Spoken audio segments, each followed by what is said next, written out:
El trauma hoy día se conoce como cualquier experiencia que la persona haya sentido que no es capaz como de sobrellevar o que no tiene las herramientas para ello y que van generando como estas huellas en su forma de reaccionar. No tenía herramientas para hacerle frente a todo esto, no tenía forma de entender qué era lo que estaba pasando, por qué estaba pasando y por qué yo sentía que me lo merecía. Pero también lo complejo que es cuando vivimos en sociedades donde todo es dinero en el fondo. Que es la máquina de la prosperidad, que es la máquina del bienestar. Pero claro, cuando uno avanza en esta idea, se encuentra con detractores.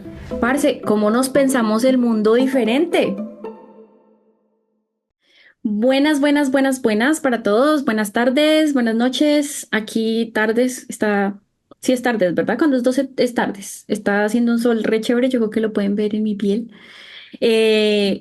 Ustedes están más tardecito, ¿no? Están como 2 horas Sí, uno como dice, ¿más Y dos adelante o horas más más atrás? Yo nunca sé. más adelante. adelante, Más más adelante. adelante. Sí. Ok. Sí, más O sea, adelante. ustedes ya están en el pasado y yo estoy en el futuro. No, nosotros estamos en el No, al futuro, revés. tú en el pasado. Al Ah, revés. yo estoy en el Exactamente. pasado, es verdad. Ay, yo no entiendo Ah, por qué esta herramienta claro. siempre se me dispara. Que like, que no sé qué. Bueno, Ajá, pues de pronto. muy felices de otra vez tener las personas que nos están viendo en todas las partes del mundo que esperamos que nos estén viendo. Hoy vamos a continuar con nuestras charlas chéveres y como siempre, Vivi y Vero quieren saludarnos. De pronto para las personas que no nos han visto antes, tal vez una corta presentación para que sepan quiénes somos. ¿Vero? Ya, buenas a todos. Buenas tardes acá en Chile. Feliz de estar compartiendo nuevamente con ustedes en estas temáticas que son tan interesantes también. Yo soy psicóloga clínica y trabajo con pacientes en terapia de DBT y tengo 3 adolescentes de hijos e hijas. Y gracias, Vivi, por la invitación. Bueno, yo soy Viviana Neira, ya hemos estado en otros capítulos juntas. Soy de profesión trabajadora social, trabajo en programas de infancia acá en Chile, que trabaja la resignificación y reparación de daños asociados a vulneración de derechos, principalmente como en un nivel de desprotección medio. Para uno más severo hay otros programas, pero trabajo con adultos responsables de los niños que son derivados a los programas. Bueno, niños, niñas y adolescentes. Así es que, bueno, eso por mi. Súper, súper. Y yo soy Ana María, para las personas que ya me hayan visto en otros videos dirán, ay, pero se va a presentar otra vez, qué pereza, pero habrá gente que quiera saber quién soy, entonces ahí voy. Soy abogada y ahorita estoy trabajando en mis estudios doctorales. Es un trabajo muy difícil y muy duro. Y pues soy abogada, soy teóloga, he trabajado en temas de derechos humanos y trabajo en estoy investigando en temas de colonialidad, de violencia y bueno, y otras cosas súper interesantes que algún día a lo mejor les cuento cuando no me estrese hablar sobre esto. Pues bueno, para las personas que se están conectando y todas estas cosas, hablamos la vez pasada un poquito de, bueno, por qué estamos haciendo este programa. Les contamos en aquel entonces que vamos a hablar de traumas en distintas áreas porque nosotros como personas que somos de Latinoamérica y probablemente algunas personas también que nos están escuchando en la región Caribe o personas que son inmigrantes, que están latinoamericanas, que están en otras partes, o incluso aquellas personas que no se identifican como latinoamericanas, pero han crecido o se han conectado con esta bella región que es tan problemático denominar. Pero bueno, más allá de eso, les dijimos, bueno, nosotros provenimos de una historia bien tremenda, ¿no? Entonces tenemos la violencia de Estado, violencia institucional, violencias de género, tenemos obviamente todo el tema relacionado con las familias. Y pues dijimos, bueno, vamos a contarles sobre todas estas cosas, pero hoy nos vamos a centrar bueno, ¿qué es esto del trauma? ¿no? Que todo el mundo está hablando como de trauma, ¿no? Todo el mundo ahora, yo veo, ¿no? Porque yo sigo muchos creadores de contenido con respecto a estos temas y hay muchas personas que están hablando de trauma, de salud mental, hay muchas personas que están hablando de colonialidad, especialmente ahorita con todo lo que está pasando en Gaza. También hay muchas personas que están hablando, o más bien, tal vez de esto vamos a hablar un poco más adelante. Tal vez no toman mucho en consideración el tema religioso, pero yo creo que es un factor fundamental para tener estas conversaciones. Entonces, vamos a hablar un poquito más a fondo sobre eso. Entonces, como pensamos que esto es muy importante, ¿no? Antes de entrar en detalles de las diferentes formas en que puede ocurrir el trauma que nosotras conocemos, eh, definamos un poquito, ¿verdad? Un poquito. Y no sé, pero tú quieres saltar allí y contarnos un poco sobre lo que tú conoces, lo que tú trabajas con el tema de trauma. Sí, claro. Ahí, bueno, me tomo un poco de lo que habías comentado antes, que de pronto, claro, empezamos a hablar de trauma y se va tomando como una moda de alguna manera, como tú bien dijiste, como hoy ahora todo el mundo habla de trauma. Y ahí es muy interesante porque en esos comentarios también aparece mucho de invalidación al sentir de las personas. Es como, es una moda, es como, no, yo cuando era chico me trataban de X manera, hoy cuando me castigaban de tal manera para que yo entienda y nada que me traumé. Y ahora es como tan sensible la gente en general. Y ahí vamos viendo cómo en el fondo se va invalidando la experiencia personal desde el minimizar las conductas o ciertas experiencias de vida que en verdad cuando no entendemos lo que significa el trauma, podemos también como pensar que nunca me afectó o nada de eso que yo viví en mi infancia, en mi adolescencia o estas experiencias que de alguna manera fueron dejando huella en mi estilo de personalidad o en la forma que tengo de afrontar las vidas, en general, no la asumo como algo que ha provenido desde ahí, como de estas experiencias que no siempre fueron agradables o cuidadas en ese sentido. Entonces, desde ahí que cuando hablamos de trauma, es hoy día, sobre todo, y se está hablando mucho de esto también, porque los estudios respecto del trauma son además más bien nuevos. O sea, estamos hablando de cambios incluso en las guías de diagnóstico de psicología y psiquiatría, que lleva 2 años, donde ha ido también, ha habido ahí una modificación respecto de lo que significan algunos diagnósticos que están relacionados con esto, y desde ahí también que aparece como el trauma como un punto clave para poder identificar cómo las conductas que van apareciendo posteriormente en la adolescencia y en la adultez vienen en el fondo en este hilo conductor desde la infancia. Por eso es tan importante, Ani, que estemos aquí y hablemos de esto.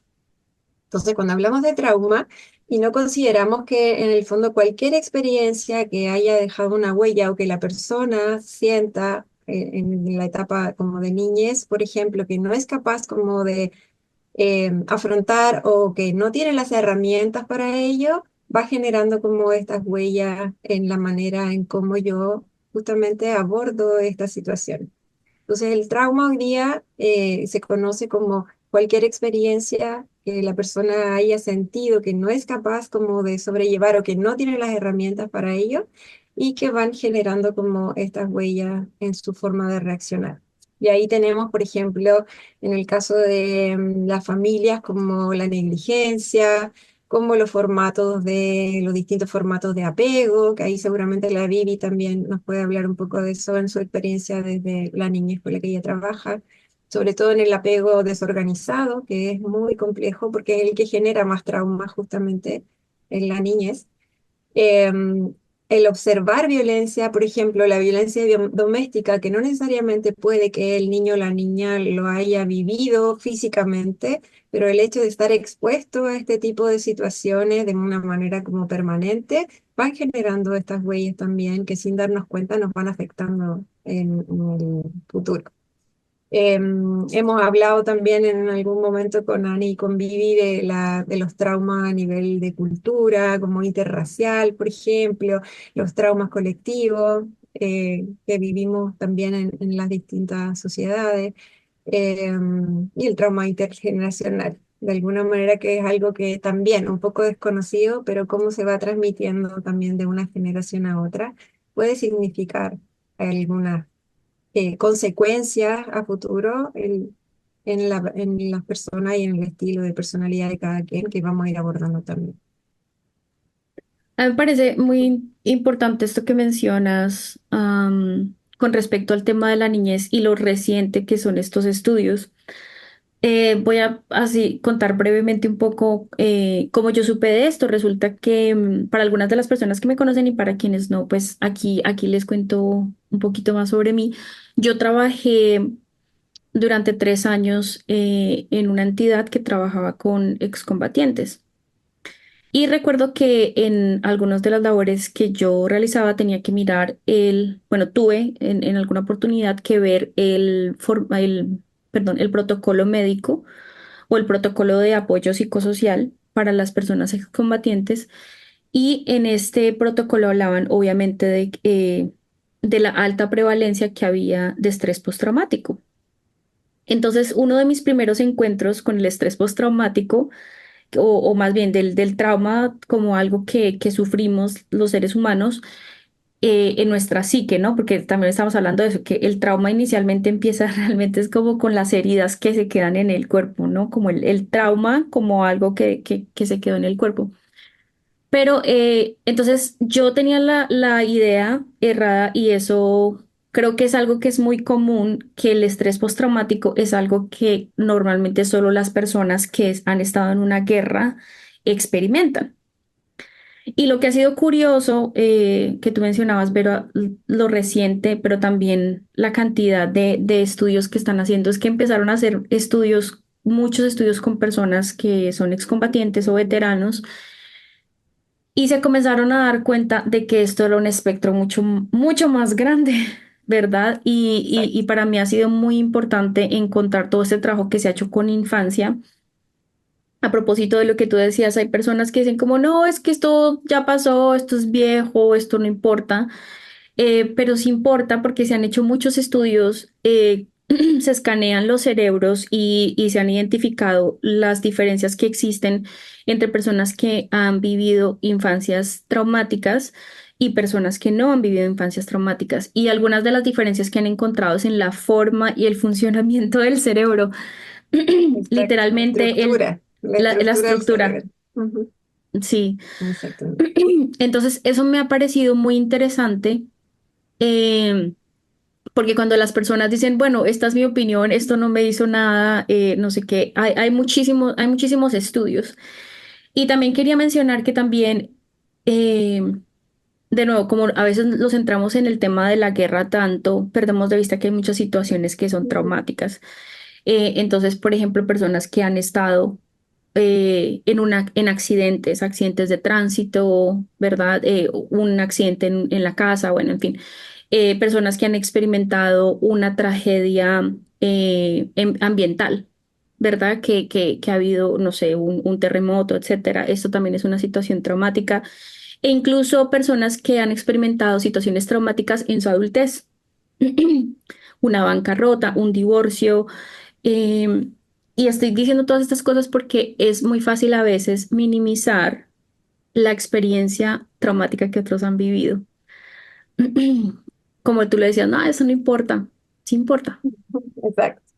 Y No ahí se como viví. hacer la diferencia, perdón, entre esto de que, o sea, el trauma se puede presentar desde un evento particular, como un accidente de tránsito, por ejemplo, o, no sé, una enfermedad X o algo puntual. Me asaltaron en la calle, eso me puede generar un estrés post-trauma, que es como de un evento particular. Cuando hablamos del estrés post-trauma, del trauma, desde el trauma complejo, son situaciones vivenciadas en un largo tiempo, o sea, que se han repetido, se reiteran, y la persona es sometida a esto por un periodo de tiempo más prolongado. Y generalmente eso es lo que viene más desde la niñez.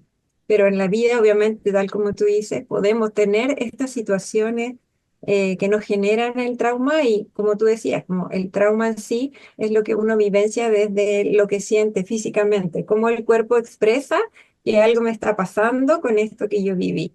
Y ahí aparecen en el fondo distintas sintomatologías, dependiendo de cómo cada quien lo expresa justamente.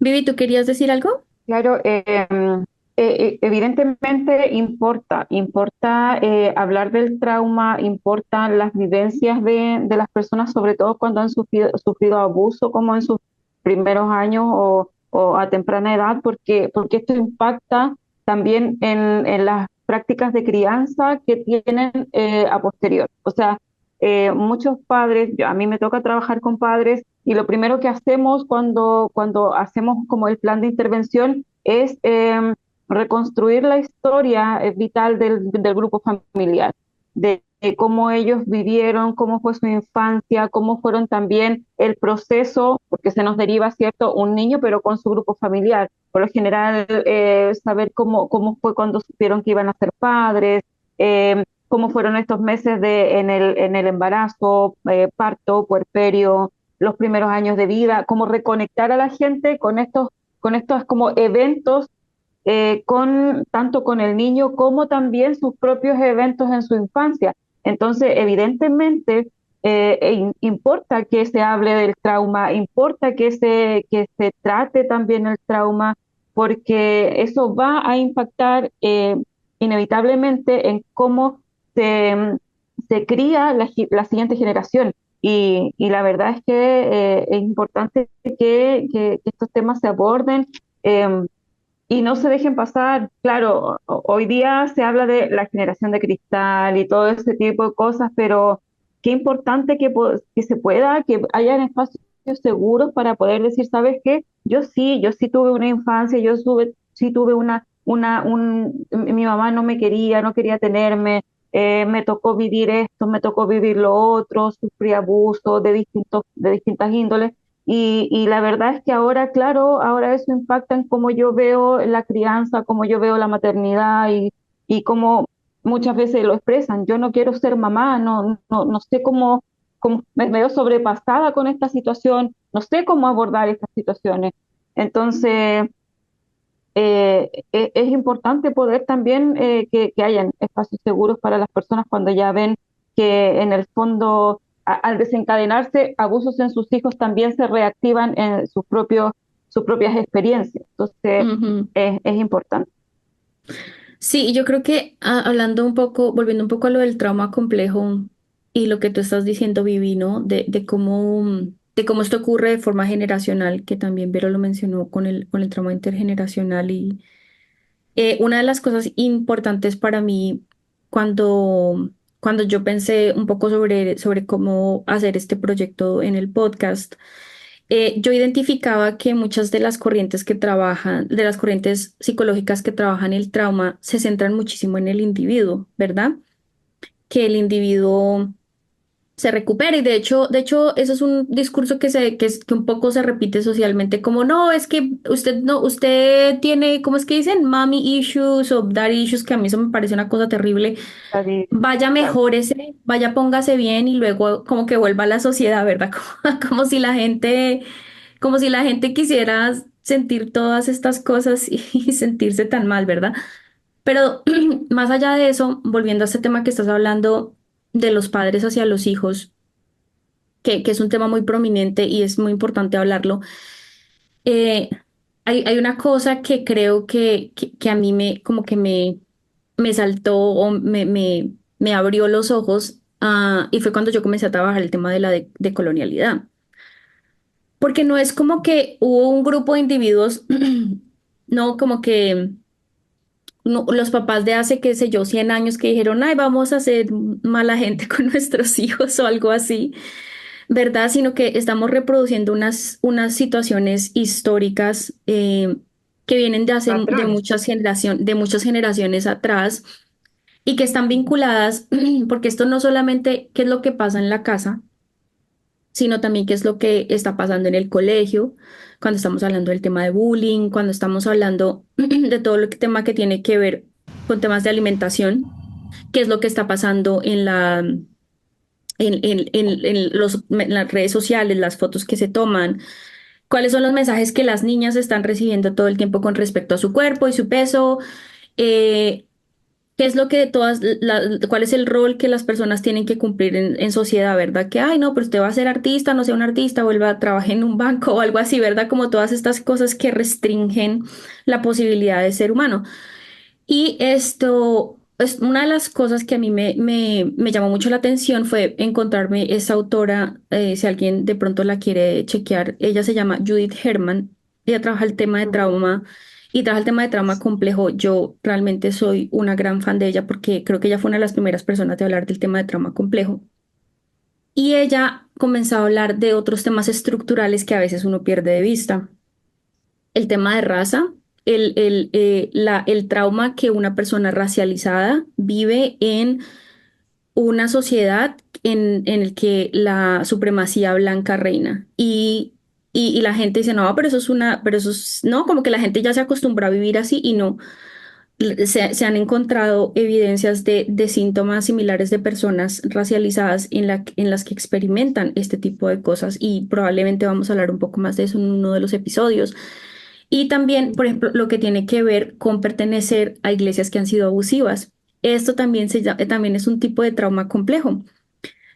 Nosotros vamos también a Sí. tener un par de episodios sobre el tema de la violencia o más bien del abuso que ocurre en iglesias o en comunidades de fe, etcétera. Pero cuando una persona ha transitado por tiempos largos, como decías tú, son situaciones crónicas, son situaciones repetitivas en las que hay una minimización, maltrato, aprovechamiento económico, aprovechamiento laboral y otros tipos de violencias de manera continua. Las personas que dejan este tipo de comunidades religiosas toman años en recuperarse. Sí. No, y todo esto sigue siendo muy vinculado a este tema histórico de cuál ha sido, ¿no? El rol de la iglesia, cuál ha sido el rol de la educación, cuál ha sido, y particularmente aquí porque es como la que las combina todas, cuál ha sido el rol de la colonialidad en nuestras comunidades y cuál ha sido el efecto que ha sido ha permeado tan profundamente todas las bases de la sociedad que hasta el día de hoy seguimos sufriendo las consecuencias de esto. No sé quién, yo vi que alguien quería charlar. Con respecto, claro, a lo que decías, Ani, es que todavía tenemos como esta herencia colonial tan arraigada que en el fondo estas estructuras, como hablábamos igual en otros capítulos, jerarquizadas, tanto en la familia como en otras como espacios, eh, son como se da para abusos que en el fondo decantan en traumas en las personas. Entonces, claramente no nos hemos podido todavía como deshacer de esta herencia colonial en el que pone cierto a unos sobre otros eh, y que nos ha costado tanto en América Latina, donde hay también como, no sé si es una regresión, pero hay como un resurgir como del negacionismo histórico de lo que ha sido bueno, ellos, la colonia, en el fondo, Colonialidad. claro, esa palabra, pero no sé si a ustedes les ha pasado, pero hay un ambiente muy como como en el fondo de validar lo que se hizo o lo que se sigue haciendo, porque en el fondo quizá ahora no tenemos como imperios sobre nosotros como en el pasado, ¿no? Pero en lo económico, en lo social, todavía está muy impregnado el colonialismo, perdón, pero y eso todavía es un sistema de violencia atroz, porque estamos también, las comunidades indígenas también han sido comunidades muy vulnerables y vulneradas, y dentro de las comunidades también las mujeres y los niños por lo general, o las personas que están en situación no sé, en la tercera edad o de dependencia, son los que más sufren. Entonces, claramente allí las jerarquías que nos trajo la colonia eh, están presentes, muy presentes todavía en nuestros días. De hecho, eso que mencionas, Vi, es súper importante porque la colonialidad definitivamente establece sus ejes a partir de quién es superior y quién es inferior. Para algunos de ellos dicen, bueno, como que lo principal o una de los ejes principales tiene que ver con el tema de la raza, ¿no? ¿Quiénes constituyen una raza superior y quiénes constituyen una raza inferior, por ejemplo? Y esto, de nuevo, es algo que esperamos charlar más adelante en otra sesión, pero en todo caso sigue impactando la vida de las personas. Nosotros todavía, no sé cómo sea en el país de ustedes, pero en Colombia la gente todavía habla de mejorar la raza o habla de ser indígena desde una perspectiva negativa. Y hay gente que le dice a uno, ay, pero eso fue hace 500 años, pero las instituciones, la forma en la que se ha establecido este sistema de inferior, superior, de jerarquía, sigue estando muy, muy presente. Entonces, ahí es cuando una de las cosas que me pareció muy chévere del tema de la gente que trabaja la teoría de colonial es como, parce, ¿cómo nos pensamos el mundo diferente? ¿Cómo hacemos estas cosas distintas? Porque hay ¿cómo se llama esto? Cuando uno tiene una obra de teatro y tiene unas Un líneas guión, un guión, un ¿verdad? guión, Uno, ay, aquí está el guión de quién tiene que ser usted, ¿no? Si es mujer, si es niño, si es una persona exacto. racializada, ¿cierto? Si es una persona pobre, si es una persona que tiene capacidades limitadas, etcétera. Es como que usted tiene que seguir. Y estos autores nos invitan, bueno, ¿cómo nos pensamos las cosas diferente? ¿Cómo nos las pensamos diferente?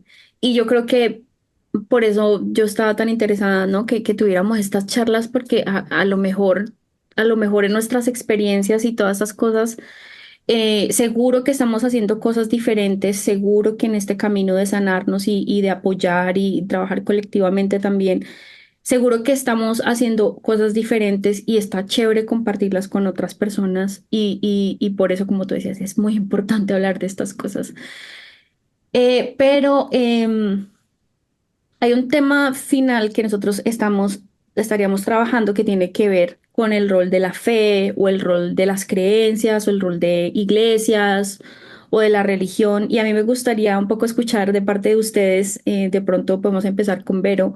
¿Cuál, por qué tú consideras que es importante estos roles, ahora que estamos hablando de trauma, que estamos hablando, ¿no? De todas estas estructuras que son tan opresivas?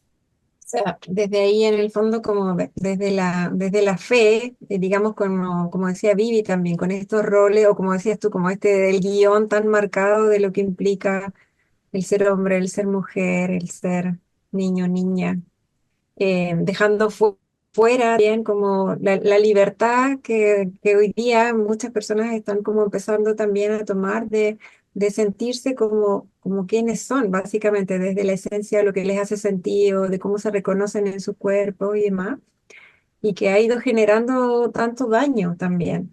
Sé que vamos a hablar por ahí de las terapias de conversión en alguna de los capítulos, que también va a estar muy interesante porque justamente también tiene que ver con esto y porque de alguna manera este tipo de terapia ha ido naciendo desde las iglesias también, y ha generado también como muchos traumas en las personas, intentando tratar de calzar dentro de estos estereotipos o estos roles que han estado como tan definidos desde este patrón colonial y jerárquico que se da también desde las iglesias, y cómo eso en el fondo va influyendo en el desarrollo de las personas, que son las que en el fondo yo trato en la clínica, o sea, como con tantas experiencias de vida tan dolorosas, que han sido de alguna manera también extremas en algunos de los casos y que los han llegado a pensar básicamente que no tiene sentido vivir, o sea, al extremo de sentir que la vida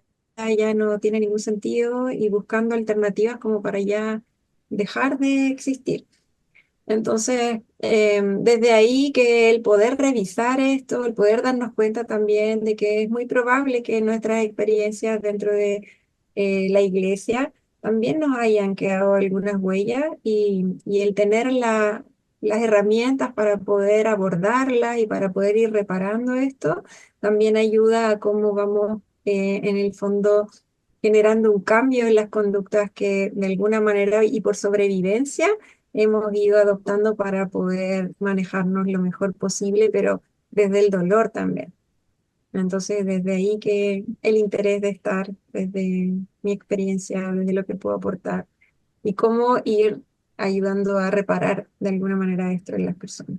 Estaba pensando mientras Vero hablaba acerca de lo importante que es de tener un acompañamiento terapéutico en, en estos procesos de sanar de los traumas, ¿cierto? Pero también lo complejo que es cuando vivimos en sociedades donde todo es dinero en el fondo.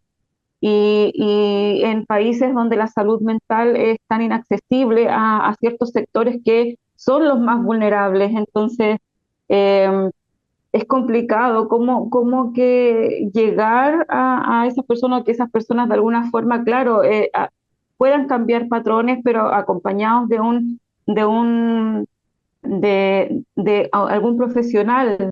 Es muy complejo la salud, por lo menos aquí en Chile, la salud pública está saturada en el fondo, porque no es como que haya un boom, ¿no? de salud mental, pero sí creo, según como unos estudios que salieron, creo que fue el año pasado, posterior a la pandemia, donde Chile tiene uno de los índices más altos de problemáticas de salud mental en Latinoamérica. Entonces, sí hay una saturación en el sector público y acceder al sector privado es casi imposible. Entonces, ahí es donde uno dice, que en mis manos ya no está, o sea, cómo poder llegar a más personas que en el fondo están en los sectores rurales, los sectores que simplemente les toca seguir, vivir, o sea, con las pocas herramientas que se tienen, caminar y eso es muy triste en el fondo. Sí, yo creo que ahí también eso explica mucho. Yo creo que para muchas personas es incomprensible por qué tantas personas recurren a las comunidades de fe o a los centros religiosos. Es porque muchas veces la gente no tiene una respuesta, no hay nada y pues le toca literalmente a la gente abandonarse en su fe, en ese Dios en el que creen que va a hacer algo, ¿verdad? Y creo que por eso es tan importante que también hablaremos de eso en próximos episodios, pero voy a mencionar un poco ahora que podamos pensar en comunidades de fe o no tienen que ser necesariamente comunidades de fe si la fe no es lo de ustedes, pero comunidades de apoyo, ¿no? De que nos podamos dar la mano los unos a los otros porque la situación está muy difícil. La situación está muy difícil y yo esto lo he hecho en varias partes, pero y siempre lo seguiré repitiendo. Yo pienso que sanarse y cambiar estos patrones que han sido repetidos por generaciones. Esto, primero, no es un trabajo fácil y segundo, no creo que es un trabajo que se pueda hacer de forma individual. Yo pienso que esto es un trabajo que se tiene que hacer de forma comunitaria. Porque, bueno, yo no sé cómo, y aquí ya para que nos despidamos, ¿no? Hablando un poco de mi proceso personal de sanidad, ¿no? De entender, ¿no? Ok, estas situaciones de vida que yo tuve que transitar han tenido estos efectos, siguen teniendo estos efectos y probablemente seguirán teniendo muchos efectos por el resto de mi vida. Y eso es una verdad difícil, ¿no? Para caminar. Pero una de las cosas que he aprendido en este proceso es que por más de que uno, ¿no? Uno trate de mejorarse y de sentirse bien, como que hay días que uno dice, uy, hoy me siento súper. Y uno sale a la calle y como que, ay, que el sol tan brillante y todo tan bonito. Y va y uno se encuentra a la cajera, no sé, del supermercado que le habló a uno feo o algo así y le daña, le daña a uno el día, como, ay, no, hasta aquí fue. Y es porque, y estoy haciendo este ejemplo tan tonto, la verdad, pero real, porque la vida nos sigue mostrando estas cosas, estas circunstancias, como por ejemplo el maltrato de, no sé, por ejemplo, de esta cajera hipotética, eh, por ejemplo, mi color de piel, porque pues yo vivo en un lugar donde el tema del racismo es muy visible.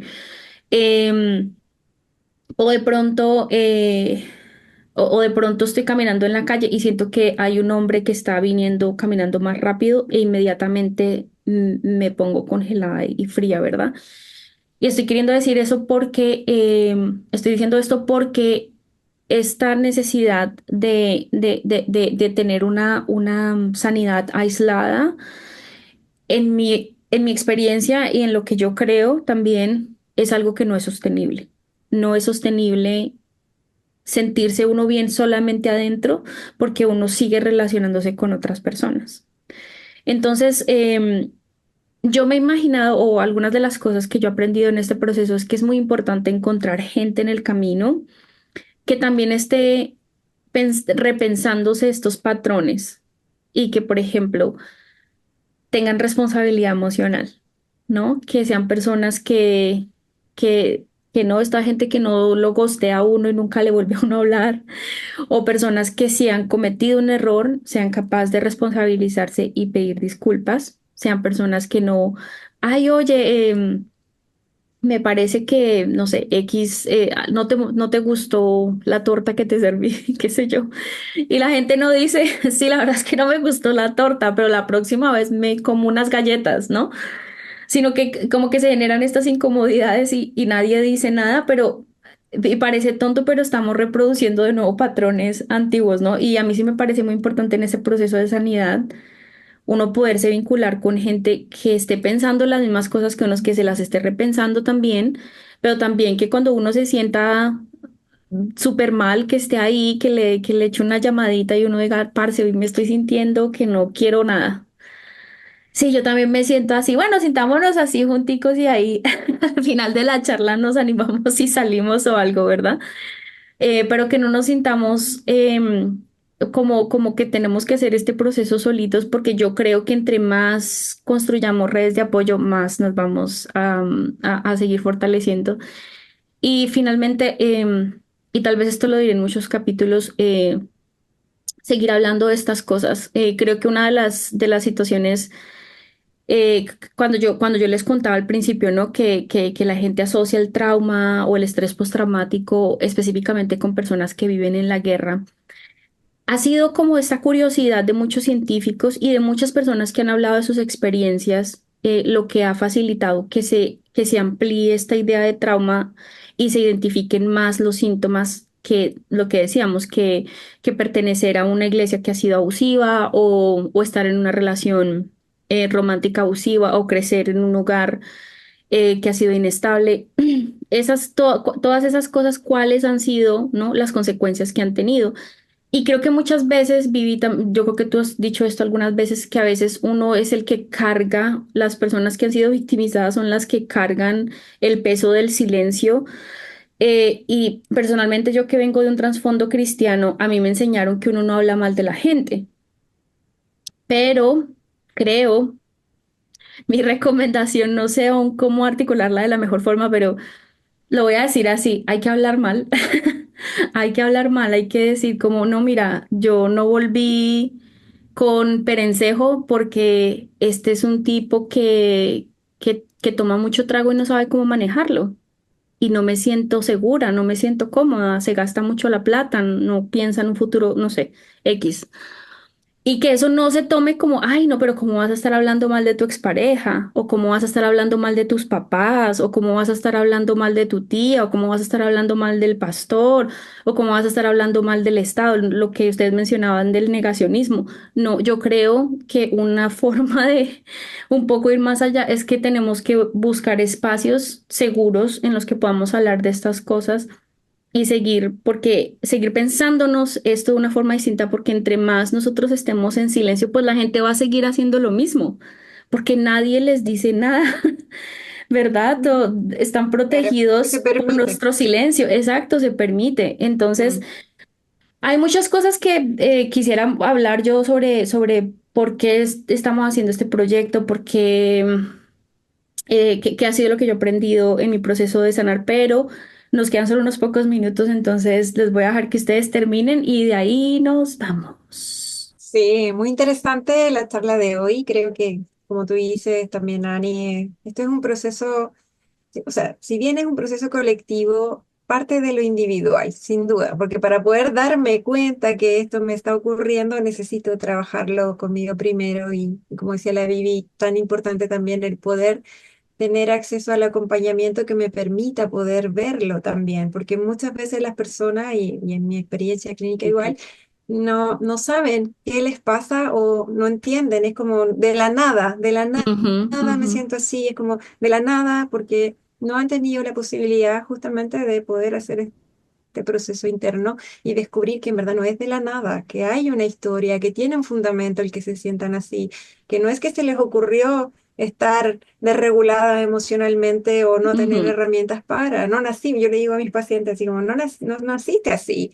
O sea, esto se fue gestando en algún momento por situaciones que fueron viviendo, así que qué bueno que podamos abrir este espacio para poder empezar como a justamente a hablar de esto, a que se generen otros espacios donde se pueda conversar y donde podamos ir adquiriendo más herramientas también para poder acompañar las comunidades en general de fe y otras donde las personas se sientan o les haga sentido también estar y participar y que se ujú. socialice esto, es muy importante. Así que gracias y nos veremos en otro. Sí, bueno, la verdad es que, claro, poder hablar, o sea, simplemente el hecho de hablar y que otra persona te escuche ya es un espacio que muchos necesitamos.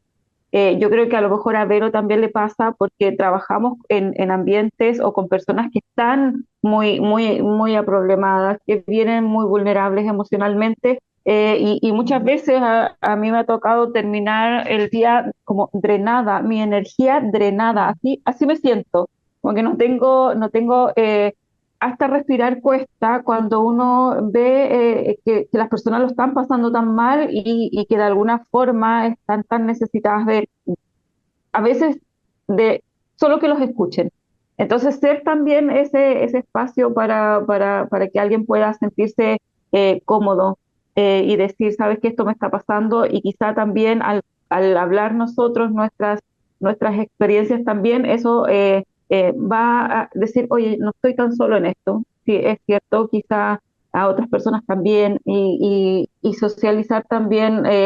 Qué me funcionó a mí, a lo mejor no te va a funcionar lo mismo, pero no sé, yo te puedo acompañar y abrazar y escuchar. Y yo creo que eso también es importante, nosotros mismos ser para otros que vemos que a lo mejor nosotros necesitábamos en algún momento y no tuvimos, poder ser también nosotros para esas personas que quizá lo están necesitando ahora, porque la verdad es que el acceso al acompañamiento más profesional es un poco limitado. Entonces, dentro de lo que se pueda, ser una buena persona con el otro no nos cuesta tanto. Ay, qué lindo eso, Vivi. Bueno, les agradezco mucho, de verdad, todas sus, de hecho, han traído unos temas súper interesantes, unos horizontes éticos además chéverísimos. Yo quisiera, ojalá que pudiéramos seguir hablando más, pero se nos acabó el tiempo y además, pues chévere, pues para que la gente que nos está escuchando y diga, ay, esta gente como que habla de cosas chéveres, digan, ay, pues mamá, me va a tocar es seguirlas escuchando, entonces así nos escuchan más. Entonces, nos vemos para la próxima. Un abracito, chao, chao. Super abrazo, chao.